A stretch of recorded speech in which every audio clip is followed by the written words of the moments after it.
Hello guys, welcome back to El Merengue Culé. Barcelona versus Villarreal is on its way. Let's get to it. Let's get this video started. See you at the end of the first half.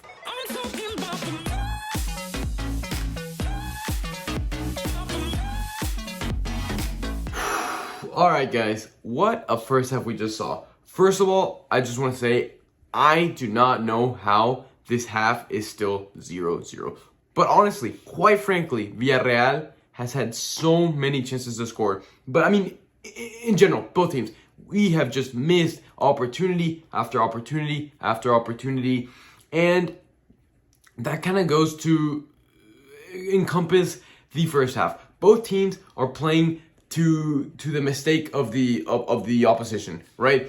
Villarreal is playing a very high line, putting a lot of pressure on us. Why? Because they know we make mistakes. Eddie Garcia, we've seen it time and time again. I don't even know. I don't remember the minute. It was like within the first 10 minutes, he literally places a beautiful pass for them to be on a perfect one-on-one. It's just, the amount of passes that we've messed up, especially Eddie Garcia, is just too many. So like I said, both teams started off with very high pressure, and it was just, back and forth. You get a chance, I get a chance. You get a chance, I get a chance. And what it basically did is it forced a lot of mistakes, but it also exposed a lot of our weaknesses for them. And it also just goes to show, as the half progressed, how disorganized we were. We didn't start off bad. I mean, it could have been better, don't get me wrong. But as half progressed, the guys just looked so out of control, so out of idea. This halftime came at the perfect time, because give them 5-10 more minutes, Villarreal was going to score. Every single one of their set pieces working through. It felt like if the center backs had the ball and they just launched the ball, it would basically put them at a one-on-one opportunity. A lot has happened this half, so let's kind of start breaking down that exactly. In the first early minutes, Parejo steps on Busquets. Scary. If Busquets gets injured right now, we're fucked. We're fucked, straight up. Abde, in a few minutes after that, started to show what he's all about. And that's one of the positive takeaways we can take from this half. He's super agile. He's not afraid to make mistakes. And I think the best way of wrapping up Abde's personality on the field is anti-Coutinho. He's not the type of player to stop the ball and just play it back, right? To stop the play. No. He allows Barcelona, he allows the attack to continue to flow. He'll slow the ball down just enough to get to slow the defender down, and then his change of speed is very good, very good. I want to compare him to Vinicius because he's not, but it reminds me of that. He's got a lot of speed. He's not afraid to take a long touch, and then run around the defender. He has the speed to do it. He's a little trickster, and quite frankly, he's been our best attack. He's very good on the one-on-ones, and we even saw a chance in which from the corner he was unmarked. He put it right in the angle. It was a great header. And I also think he serves a great purpose to break the defense down. And then once they get a little more tired, we can bring on Dembele or another forward. We'll keep moving on. Like I already mentioned, Eddie Garcia playing horribly, horrible, making a lot of mistakes. He's young, but he's got a lot of maturing to do. Memphis Depay, he's missed a lot. Quite frankly, he's missed 2 off the top of my head that I can remember, probably 3. Again, a few of those plays that he missed were either really good passes from the young, who's actually having a really good game, or winning the ball back in the middle. Again, the high pressure worked out in the beginning. Like I already mentioned, Frank de Jong giving really good passes to Memphis Depay, and Memphis Depay has to start scoring, especially in the situation we're at right now. We cannot afford to be missing clear opportunities. So that's something we need to work on, at least directly in the next half, and of course in the future games to come. But Villarreal, after the first 20 minutes, it was all Villarreal. They've missed time and time again, and quite frankly, we cannot be giving them those opportunities. Ter Stegen has been saving our ass, and I know you guys are waiting for me to talk about the controversial Piqué handball in the box. The way I look at it, and I know, of course, I've been talking to my brother about it. He looks at it a completely different way. Yes, he slid in the box, and the ball hits his hand. In my opinion, where do you want him to put his hands? Up here? They're right next to his side. In my opinion, it's a natural position. It hits him in the hand. Yes, it does. And my brother argues that, you know, when you slide, you risk that, you know. If the ball hits your hand and it's on target, it should be a PK. I don't know, guys. You let me know down below. Obviously, I'm going to be super biased towards Barcelona. Let me know down below what you think about it. Let's get to the second half. So much happened this half. Let's hope Xavi can utilize the halftime to talk to the guys, to bring them down, to calm them down, to let the ball do the work. Eddie Garcia and Jordi Alba are two outside backs. Not once have I seen them get up in the attack. That's unacceptable from Barcelona. That needs to be changed right away. All right, guys. I'll see you next half. Barcelona 3, Villarreal 1. That is the final score. And quite frankly, there's not a smile on my face. Yeah, I'm happy that we got the 3 points. It's 3 points that we absolutely need. We got the 3 points today, but this Barcelona team has miles, acres of space to improve on.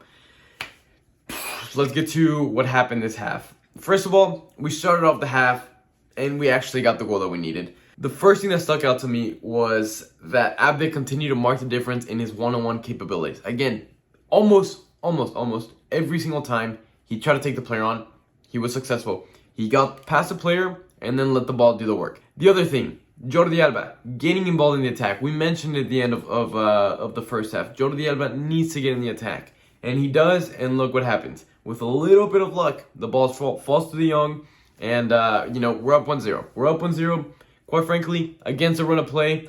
But there was a big question that stuck in my mind. How will Barcelona react? Are we going to be the team that uses this momentum to get another one? Or are we going to fear, you know, are we going to play with fear, right? We already have the win, right? We got a whole first half. Can we just hold on? And unfortunately, that's what I saw to this Barcelona. I didn't see a Barcelona that wanted to get more goals. I saw a Barcelona was complacent, that they didn't believe in themselves that they could win this game, and suddenly they're placing this opportunity. The goal fell to them. It did, and they didn't really believe in themselves, which is it's not a good feeling. From here, yeah, Villarreal continue to fight for the for the points that they, in my opinion, that they deserved, and I will say that right now. In between, there was an attack. The Villarreal attacker was offsides. The ref doesn't call it. Goes to a corner. From the corner, I had a bad feeling.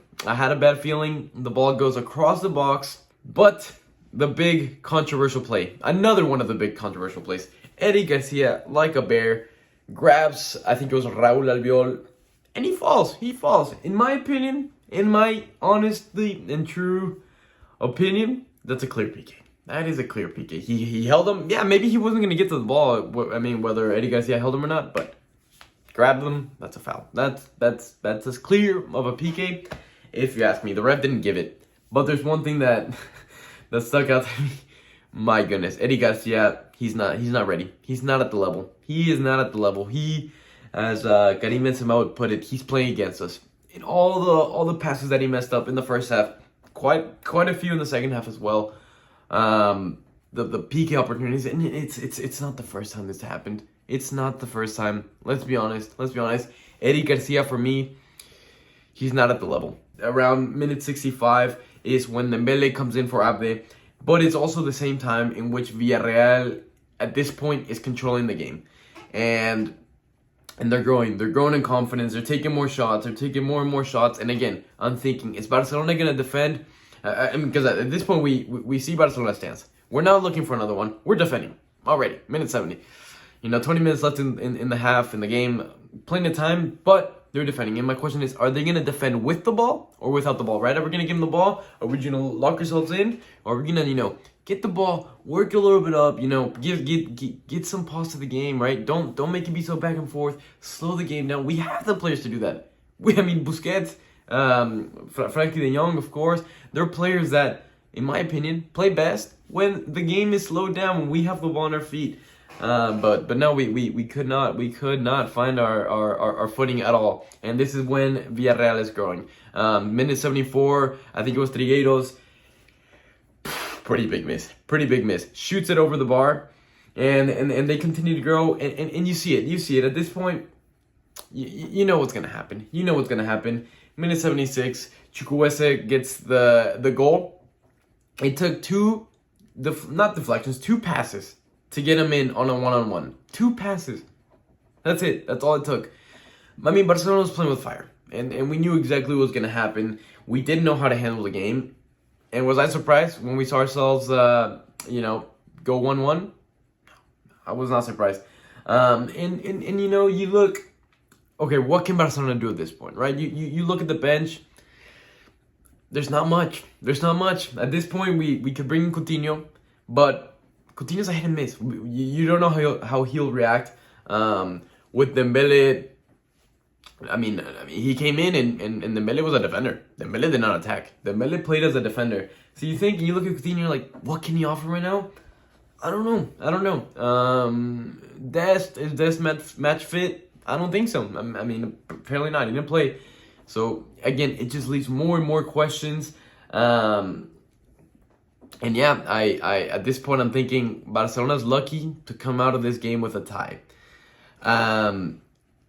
Coutinho comes in, and minute 88, Memphis Depay, he gets the goal. The ball falls to him. He does it perfectly. He takes his time, cool and composed.